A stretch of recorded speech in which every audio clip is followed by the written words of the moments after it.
Support for Iowa Catholic Radio and the Uncommon Good provided by Mercy College of Health Sciences. Learn more at mchs.edu.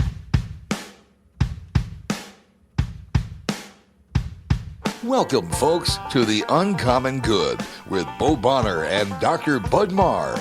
Every week, diving deep into the truth of Catholic social teaching and restoring all things in Christ.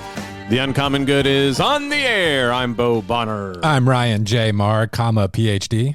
Wow. Well, also known as Bud. Yeah, I'm going to say, just make sure that people know that they're listening to the right radio show. Just real quick, of course, that's how Bud knows whether people know him or not. Is ask if you're Bud or Ryan. But everyone knows this is the Uncommon Good. Thank you for listening to the show here on Iowa Catholic Radio, whether you're listening on air on the Iowa Catholic Radio Network, on iowacatholicradio.com, the Iowa Catholic Radio app, or all of our good podcast listeners.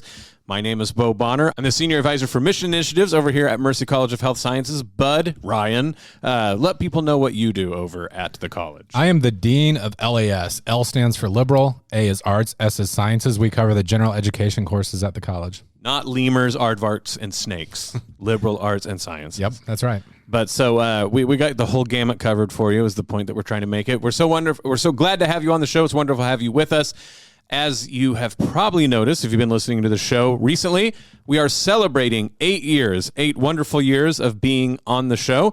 And we're making sure to go back and reconsider that first run of shows where we talked about the social principles of the Catholic Church. So we started off with peace, the tranquility of order, when we then went into justice. And then this week, we're actually going to talk about subsidiarity and solidarity. But, Bud, before we get there, I just want to say thank you to Mercy College for underwriting our show. We have a lot of wonderful things happening. One thing we should point out, 125 years, actually, that Mercy College has been in the Des Moines community doing what it does. So we want to say thank you for Mercy College for all it's done for Des Moines and Iowa, but also thank you for underwriting the show. Yeah, it's pretty cool. This week, it's Mercy Week, or has been, I should say. So September 24th, we honor the Sisters of Mercy. I think doesn't it coincide with the founding of the order, Mercy Day?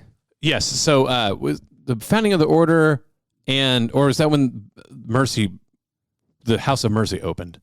We'll have to look into this. I think it might be the founding of the order, but it's I think that's right. It's a day set aside each year to celebrate and honor the legacy that the Sisters of Mercy have given us. Pretty cool. This past week, the diocese honored Dr. Barbara Decker, former president of Mercy College of Health Sciences, but she's one of those souls who's, she's done a lot in Des Moines. She mentioned 5 decades of service. She's been in healthcare, education, human resources. Just one of the, if you've ever get the chance to meet Dr. Barbara Decker, I think you'll be blessed by the meeting. Just got done retiring with Catholic Charities, head of the Catholic Charities, and here in Des Moines. And, I think everyone's really worried about her taking up another job. She never quits. She makes us all look bad in a holy way, right? Barbara just gets to work, does good work for people. And we're like, Barbara, you got to rest so the rest of us don't look like such slackers. It's the highest compliment I can pay is that she has more energy. You don't have to say age, but she's worked that long, like you're saying, and has put more energy into all of her work, putting me to shame. And I mean that as the highest compliment. She was my boss. She did so much for me, for my work. And so it was wonderful, like you said, to get to celebrate someone that if you want to talk about peace and justice and subsidiarity and solidarity, you do a lot worse than looking into the life of Barbara Decker. So thanks for being president of Mercy College and then the president of Catholic Charities. And we do hope you get at least a little rest, Barbara, when you go into your retirement. Who do you think wins a work-off, Bishop Emeritus Pates or Barbara Decker? Oh, I mean, and this very seriously, because Bishop Emeritus Pates is now emeritus at like 40 places, right? Because he seems to, what if you need a substitute bishop, like a substitute? He's there. Yeah, but even with all that said, I'm going to go with Barbara. Okay. Barbara, the hardest, most consistent worker that I know. And, as I got a chance to say, then like so many people have that moment in their lives where Barbara intervened and really opened up new vistas for their life. That certainly helped with happened to me. So it's wonderful when you have instances of that sort of work for the good, for the common good in places like Des Moines. Solidarity and subsidiarity, especially thinking of something like charities and how the Catholic Church does that, right in the wheelhouse of what we're going to talk about today. So this is the Uncommon Good. Bo Bonner and Dr. Bud Marr. Stick around. We'll be back right after this.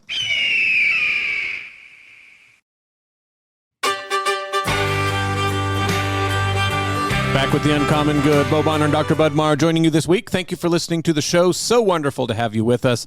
Wonderful to have you with us for these 8 years. Everybody who's had the chance to be with us and stick with us as we've grown and become the machine that we have, Bud, here on the radio.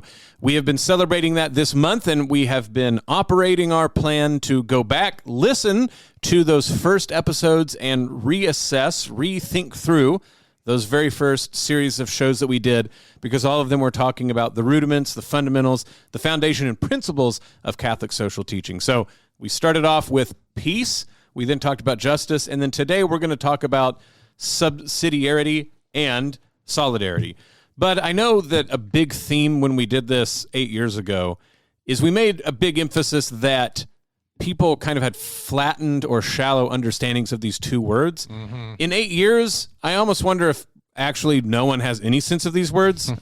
No, I mean, of course not no one, but I guess when I became Catholic and started talking about these words, I don't know if I thought they were in the water more, or, you know, if it was just we were encountering them. I'm not trying to say that they faded from view, but this time reconsidering them, I don't even know if we need to spend time saying the shallow version of what they are. I don't hear people talk about them except in the most rudimentary ways. So solidarity would just mean like, oh, I'm with you, buddy. And then subsidiarity, I mean, I guess what we were referring to is 8 years ago, there was probably a lot of talk where maybe more sort of libertarian or Lord Acton type Catholics, and I'm not trying to be mean, just trying to name it as it is, gave very, what would you want to say, liberal economic understandings of what subsidiarity means. Yeah. And so I think that was the angle that we were worried about. But in some ways, I think it's best just to get to the very root of the matter of what are we trying to address when we talk about these two principles, and why might we think that it's important to mention them together? Okay, so I can start off? Sure, go for it. No, with subsidiarity and solidarity, these are key pillars of Catholic social teaching. I think you're right. I mean, in that earlier episode of the show, we had grounds, I think, for correcting or filling out sort of like sometimes shallow understandings of those terms. So in a really nutshell, like brief sort of way, solidarity is, I think to me, it's related to the word compassion, to meaning to suffer with. And so it's this understanding that as we live out the charity that Christ has called us to, especially in relation to the poor or those in need, that we're called to be incarnational about that, just as our Lord set aside the glories of heaven and became man and dwelt among us. So in our work here on earth, we're called to enter into the suffering that we see around us. And so I'm going to do like the flyover version, and then we can unpack these along the way. But solidarity would be not simply giving alms, as important as that is, and that's really the starting point, but also like in some ways trying to close the gap between us and those to whom we're charitable towards. Subsidiarity, I pulled up the precise definition because I don't want to get this wrong from the get-go, but it's a principle of social organization that holds that social and political issues should be dealt with at the most immediate or local level that is consistent with their resolution.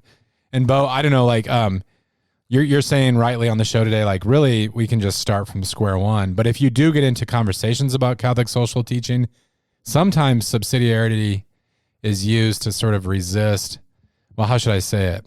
It does take on a libertarian tone. Like in our culture, there's kind of this concern that like big government can overwhelm people's lives, and we've got to resist that.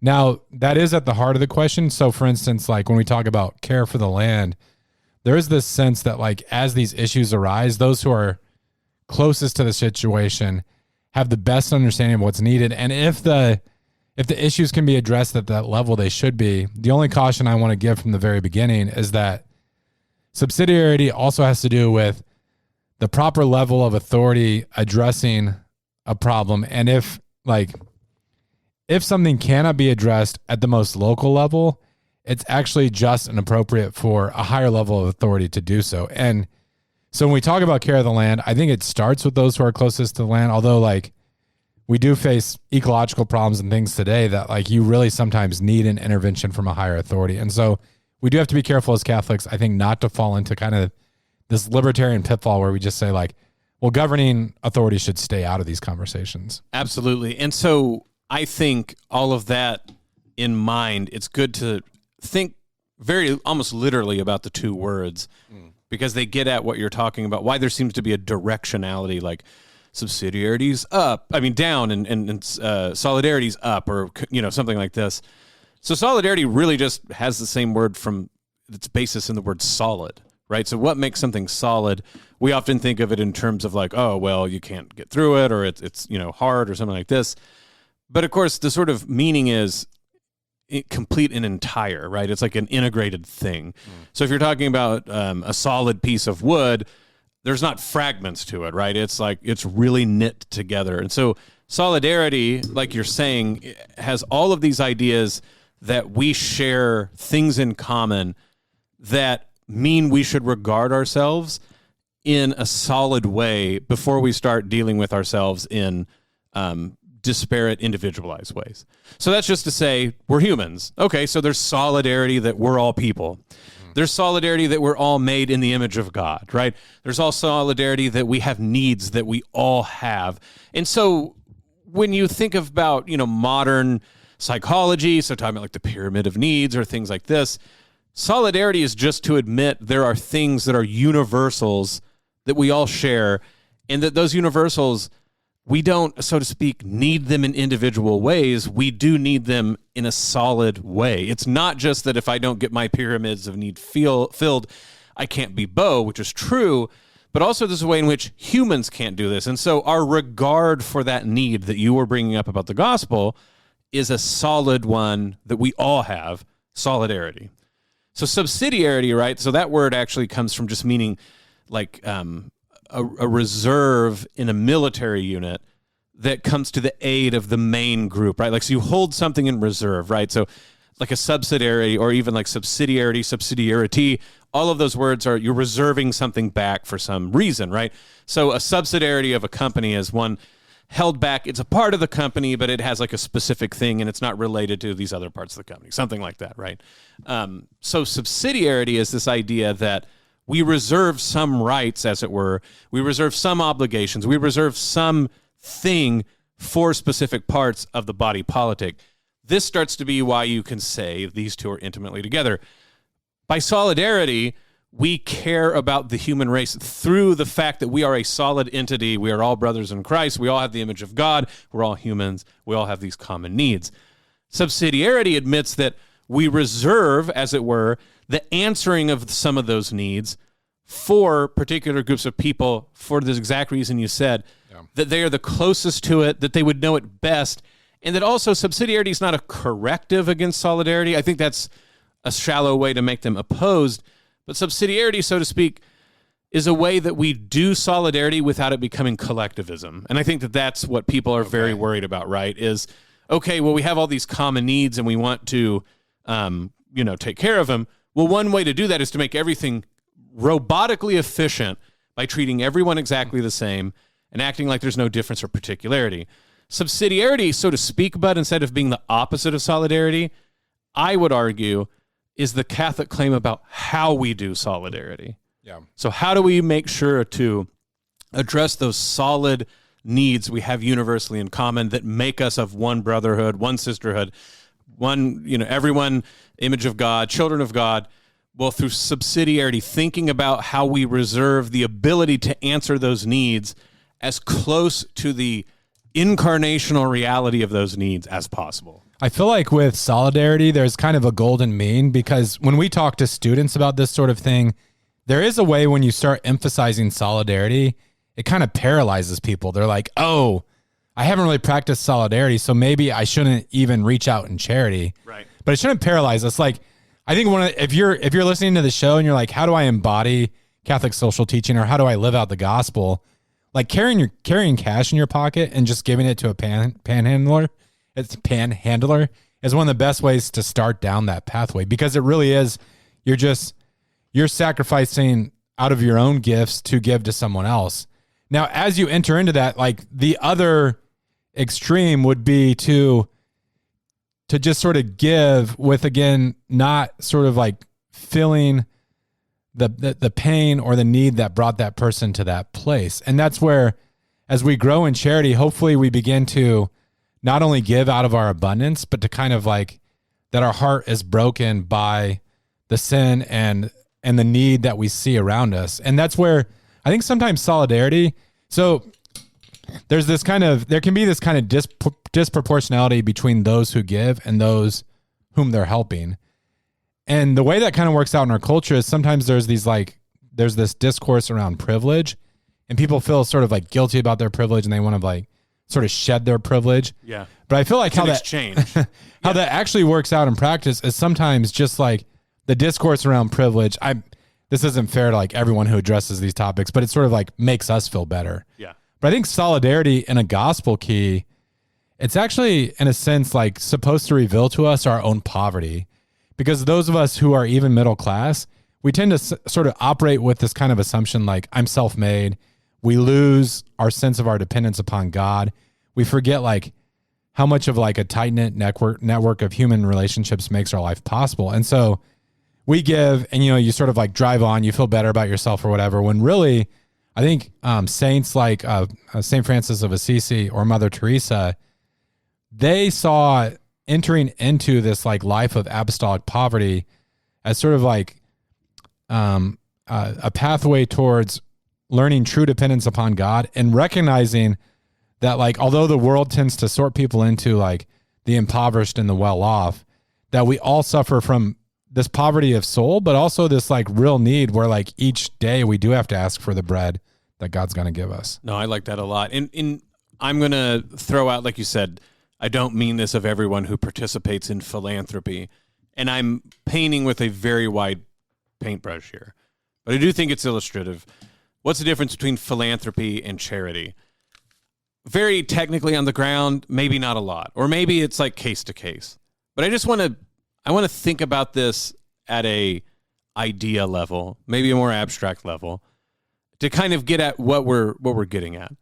So philanthropy comes from the word philos and anthropos, right? So the love of humanity, the love of men, the love of humankind in general.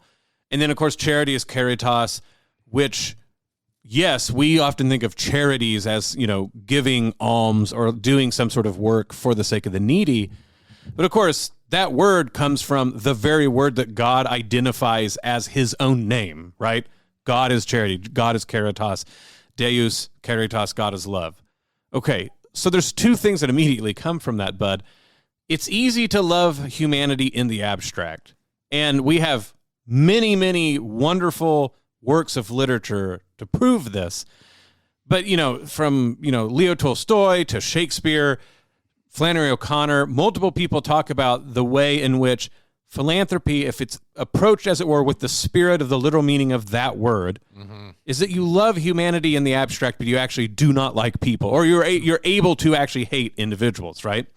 And so you can give, you can write the check, you can set up the reoccurring withdrawal from your bank account, you can use the credit card, anything. And again, I would not want to discourage one person from doing something that helps someone else. However, the point is you can sort of do that. And it's not that you need to be affected, like you need to cry or boo-hoo. Like if you have a few teardrops on the check you write, you're fine. But to your point, and a sort of gospel point, right? This starts to be a sort of externality that maybe doesn't have a movement from the heart. And again, I don't mean that as a sentimentality, because we often think of the heart as sentimental. Yeah. I think about it in terms of like desire, right? This goes back to Jesus saying, the widow who gave out of her littleness gives greatly, but the people who give out of their abundance, it can mean nothing to them at all. And this gets into, what you were saying is the hope of caritas, right? If God is love, and charity is sort of a way that we show the interior reality of that fruit of God's love in us. So like that love overpours out towards others. This is where we get into the sort of mystical theology of people like St. Vincent de Paul, where people will act like St. Vincent de Paul is just like, oh, the guy who's very practical, help the poor, make some thrift stores or something. He says crazy stuff like the poor are our masters because they are most like Jesus. Yeah. And so he goes, and masters people, they can be unruly. They can like change from day to day. But if they're your master, you obey them. So he goes, the poor are unruly. It's not a cakewalk to go be charitable. Solidarity is dirty work, as it were. But if they are, so to speak, living icons of the poverty of the second person of the Trinity, but it's not only that we have a poverty because we're contingent beings, because we have a lack of soul, because of original sin. Mm-hmm. Jesus took on that poverty because he poured himself out, right? As the Philippian hymn says, he became man for our sake. And so there's a way in which we are the privileged because we get to give to the poor, not because we have privilege and we have to, so like you said, exchange it. Like, I can't feel good until I pay for it by like giving to philanthropy.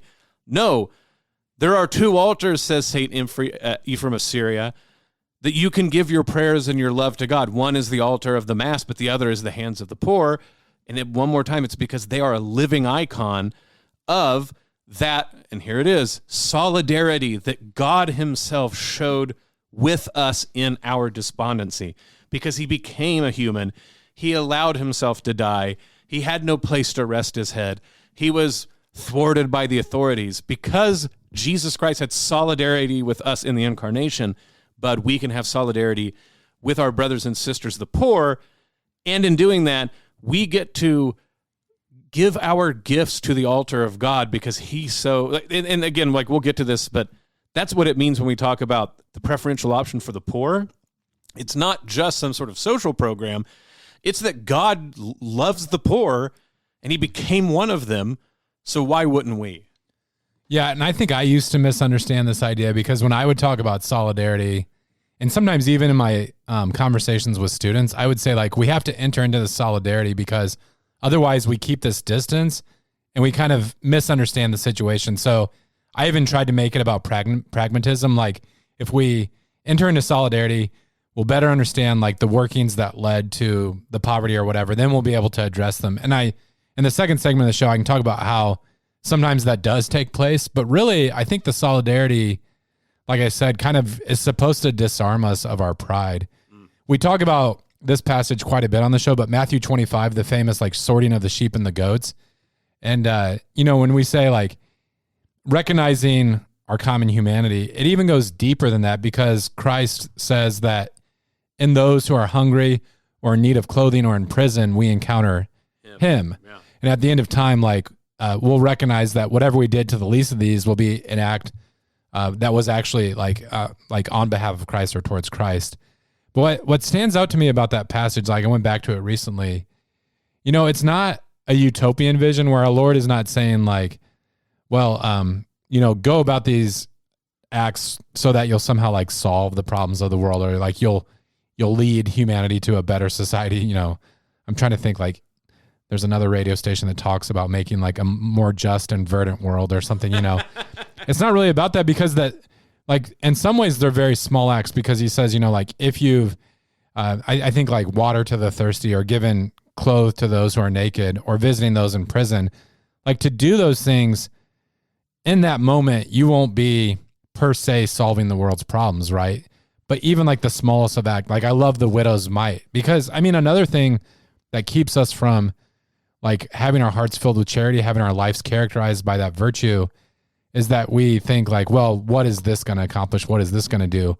But it really, it's starting to enter into, to recognize our own poverty, but then also to willingly go out, like the same sort of desire that we have to encounter Christ in the Blessed Sacrament.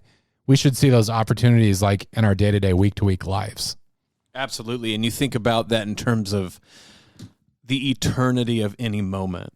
And so if the eternal second person of the Trinity became man and identifies himself in solidarity with the poor and then says, if you do these things to them, you do them to me, you're right that they don't solve the temporal world's problems, but to reach out to the afflicted and in that moment address their affliction, even if it doesn't solve it completely down the road, there is an eternity to that through Christ's solidarity with us and the poor, and then our solidarity with each other. And if we can reach that solidarity, we can, so to speak, step across time into eternity so that giving to the poor is a mystical reality, and not, so to speak, cafeteria social Catholicism in a sort of cafeteria vein. This is The Uncommon Good. Bo Bonner, Dr. Bud Marr. Stick around. We'll be back right after this.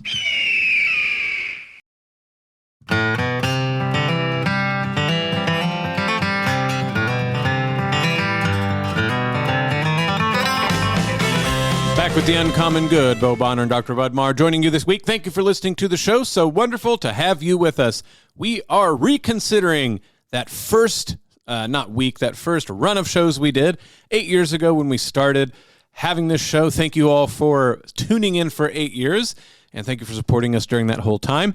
So we got to do the very first show that was about peace, the second one about justice. Today we're talking about solidarity and subsidiarity.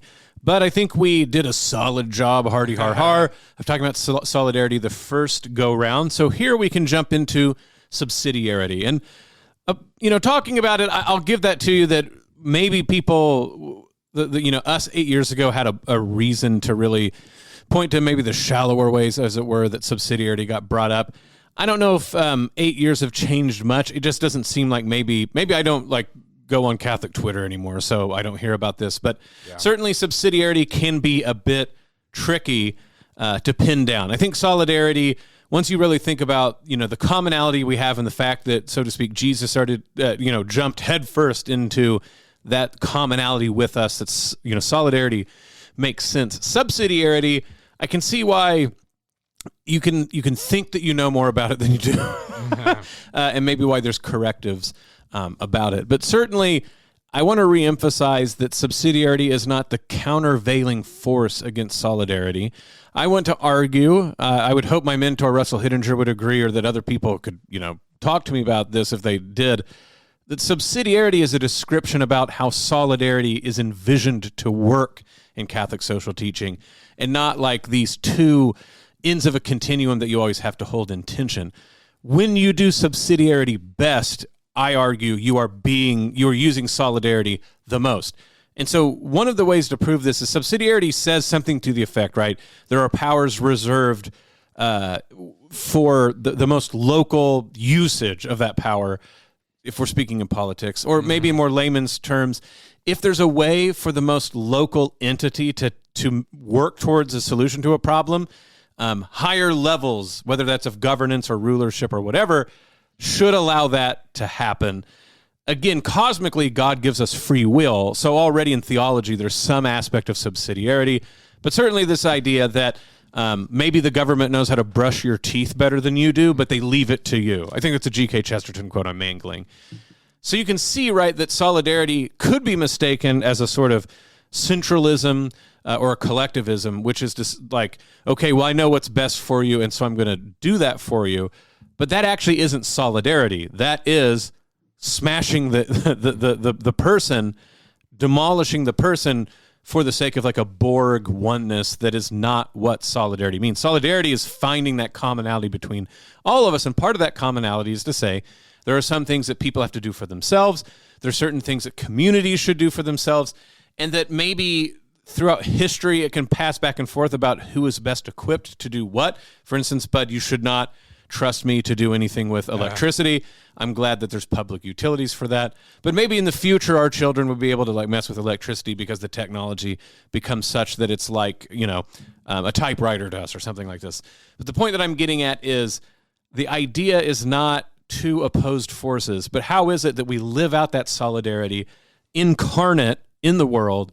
And incarnation, Jesus didn't be, the second person of the Trinity did not become incarnate as a state or government. He became incarnate as a man. So how do we incarnate that solidarity? Yeah, if the discussion can be confusing or there's a lot going on, I think a really easy way to wrap your mind around this is just think about very basic sort of human activities that make possible the social order that we have. So I would point to being a mother. If an infant needs to be taken care of, the mother is the most natural, fitting person in that role usually, and you don't want it. Yeah, for most cases. I'm not, of course, absolving fathers of being involved, but say a child has a cold or whatnot, the mother knows that specific child's needs. She's she really is by the natural birth and things like this, the fitting person to fill that role. And if the government were to like take that away from her, it would probably lead to a worse situation. Now, there would be occasions, like this is sort of a good example where, like, if a parent was abusive, like we would want some higher authority to step in, and like that, the sort of like care that normally belongs to parents would be like given to someone else, right? And so with subsidiarity, it kind of starts at that level. And that's where, like, in the last segment of the show, I was talking about, like, we don't enter into solidarity to necessarily understand problems. But I think if we do enter into solidarity, our understanding grows and does open up. So when it comes to charitable activity, like, there is, I think, a kind of toxic charity where well-meaning persons misunderstand what's truly needed and actually can make the situation worse. So if you're working at a soup kitchen and just by circumstance, like, a lot of those who are looking for help in that situation are heroin addicts, like, just giving them cash every time you see them may not lead to like better outcomes in their lives. And that's where this, like, I feel like violations of subsidiarity usually happen at larger levels though. So I think too, you and I have done some study of like Haiti and its history.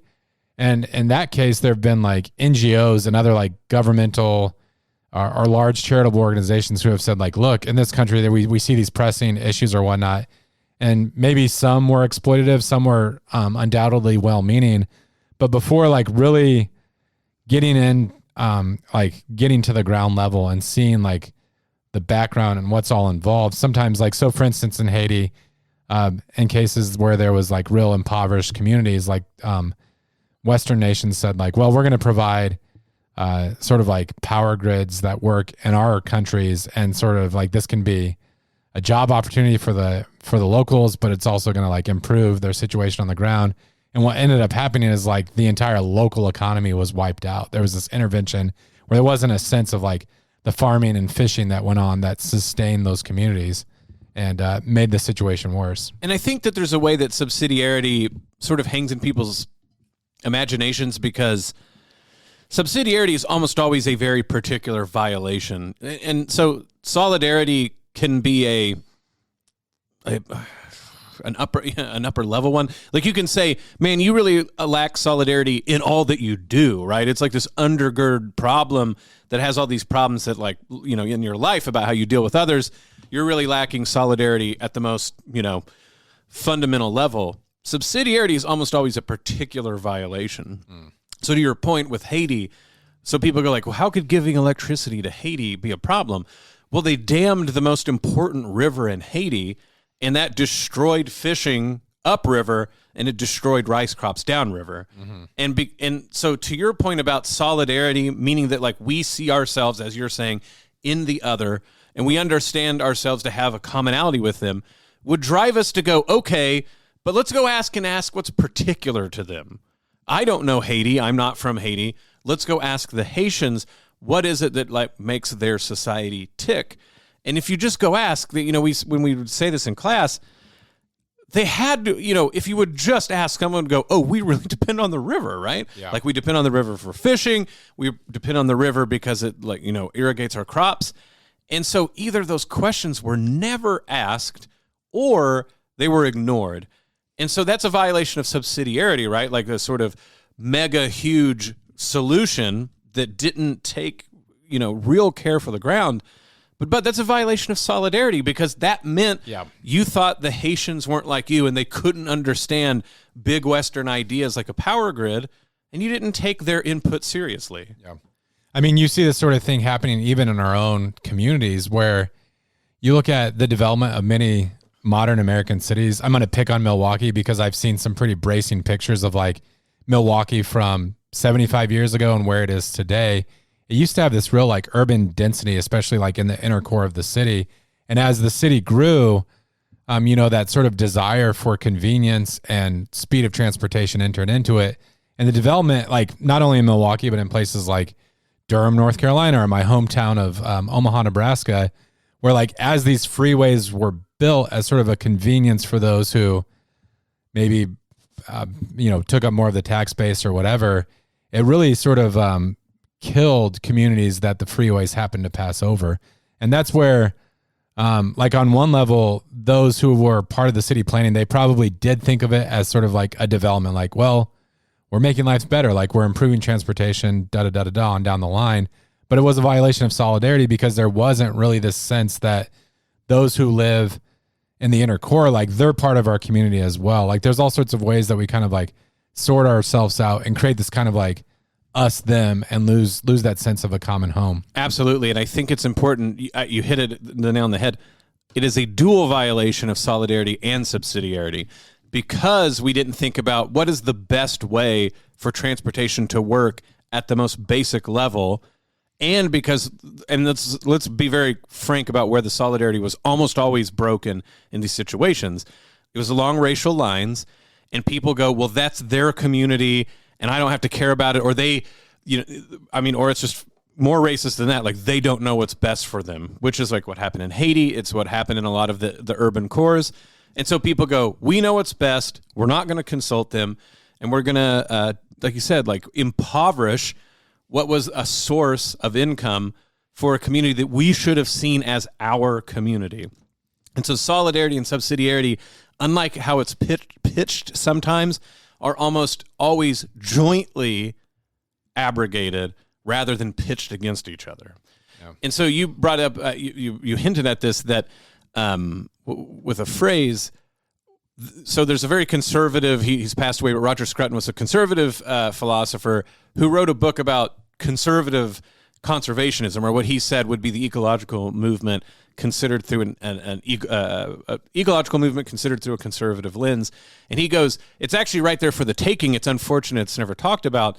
He brought up the Greek word oikophilia, which is actually, it's the same basis as we get economy. So economy in Greek is oikonomia, which is oikos and nomos, like the law, nomos of the household, oikos. So oikophilia is philia, love, oikos, of a home. And he goes, because we live in a world that is so mechanized, it's so high speed, so it travels so much, that people don't develop a love of a particular place. And so this is why rivers get polluted, or we knock down forests, or we do all sorts of things. Because we're so mobile, we lose a sense of a home being ours that we should love and protect and care for a future generation. And so he goes, the quote-unquote political conservative case for ecology is to bring back oikophilia, that people care about the homes that they're from so that they take pride in it not being extinguished, used up, shriveled up, destroyed. And I think that that is a very key connection between solidarity, which, to give tip of the hat to Pope Francis and Laudato Si, solidarity with the earth, right? That we have a solidarity with the planet and the place on the planet we're from, but also solidarity with the people who are there, and then subsidiarity, right? That we are going to have to make a living, right?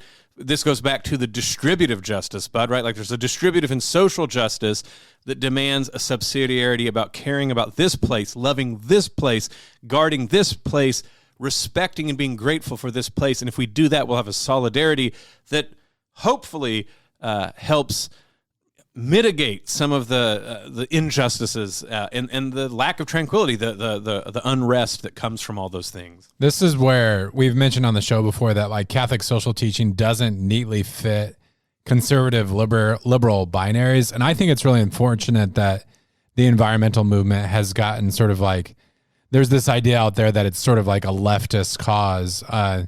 Because really, I mean, it's something we should all care about, but I think there's like a really strong Catholic case. Now, there is a way where the environmentalism can be a sentimentality.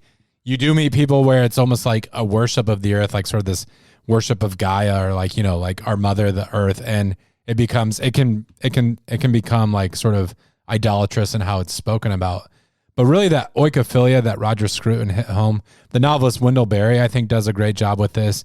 And then you mentioned Laudato Si, and I think in Laudato Si, Pope Francis does push us to consider a solidarity with the land. And that's where when you start thinking about that, I think it can be a great practice just to like pick up gardening, even if you have like a smallish yard or like a small plot, because there's nothing that will sort of like foster solidarity with the land than actually trying to work it. And you begin to realize like the world itself has this solidity that can't be easily manipulated or exploited, and that like we're dependent upon the gift of rain.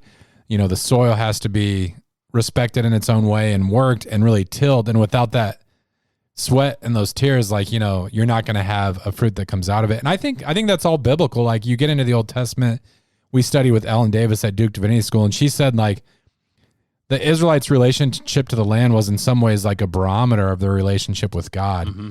When Cain kills Abel, it says that his blood cried out from the earth. Like the earth itself kind of like bears the weight of human sin.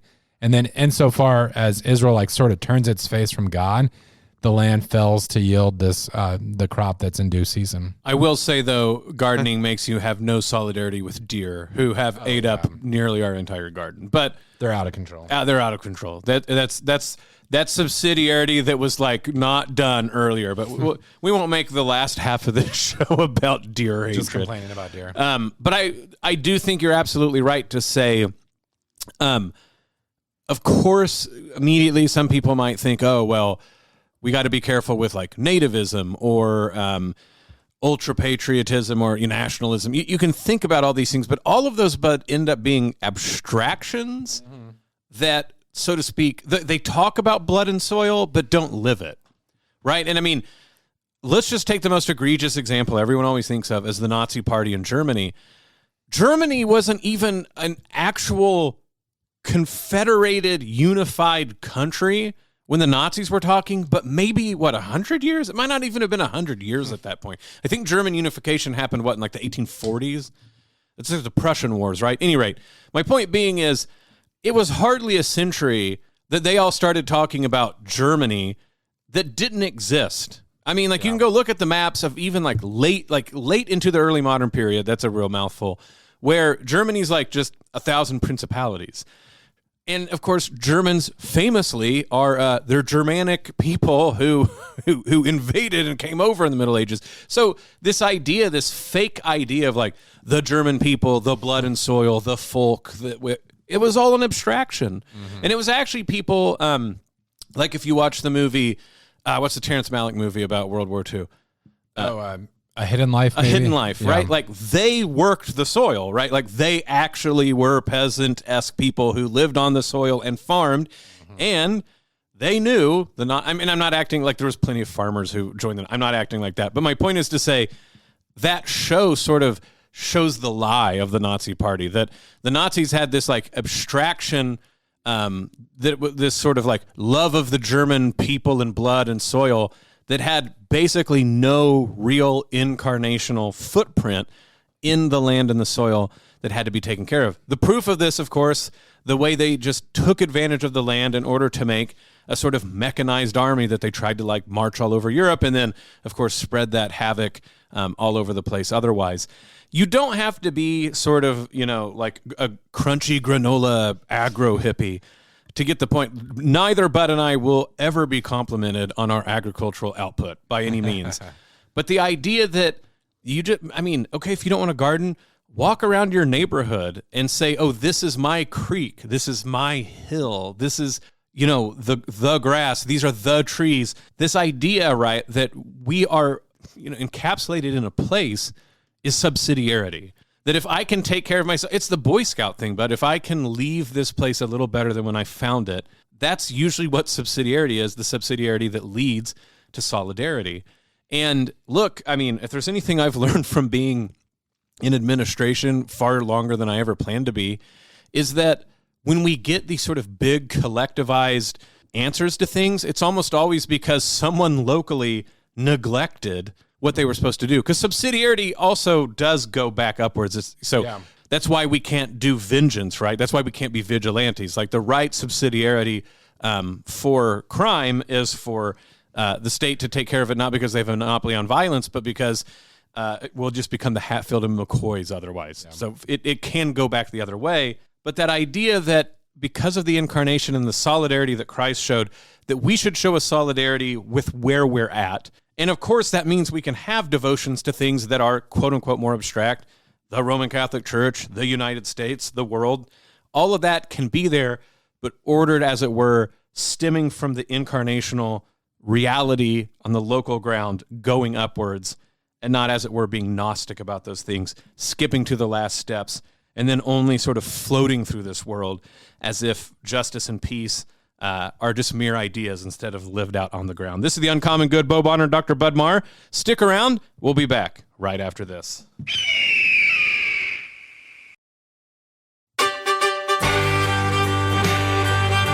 Back with The Uncommon Good. Bo Bonner, Dr. Bud Marr joining you this week. Thank you for listening to the show. So wonderful to have you with us. One more time, thank you, Mercy College of Health Sciences, 125 years.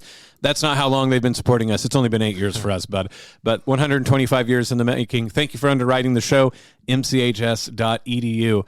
Bud, as this keeps rolling on, I don't feel like it's like a scene from an 80s movie where we're like overlooking our old selves, speaking in that little corner of the pastoral center. But I do appreciate getting to re-talk about these things after not only 8 years of the show, but teaching quite a few classes together, shedding some new lights on this. And I don't think any of the 3 shows so far have been just mere repeats. No, I think we've done okay with generating some new content. You know, it's funny because people talk about like the passage of time and how you perceive it and things. And like we say time flies, and it feels that way with the show. Like 8 years, like, wow, 8 years. It doesn't feel like that much. But as we've been doing these like rehashing of topics, there has been like a little bit of a nostalgia factor. And it's interesting to think about all the sort of like different settings and things for the show. So we talked a few episodes ago about like being downtown and the traffic whirring by. And then I remember out like in, I think it was West Des Moines. It was like Buffalo Road, where they had the webcam for a little while. Oh, yeah. Like all these sort of like iterations of the show. Time makes you bolder, even children get... Okay, I thought we were getting ready to sing Landslide. Oh, no. Last week I found out we've got different prayer times now. Okay, well... But I didn't pull that up before we started. So why don't you... I can talk about that. Take over for a moment. There's probably some of you that may be listening to this at Christ Our Life as it's happening. So if not, you know, depending on when you hear this... the 28th and the 29th, Christ Our Life Conference.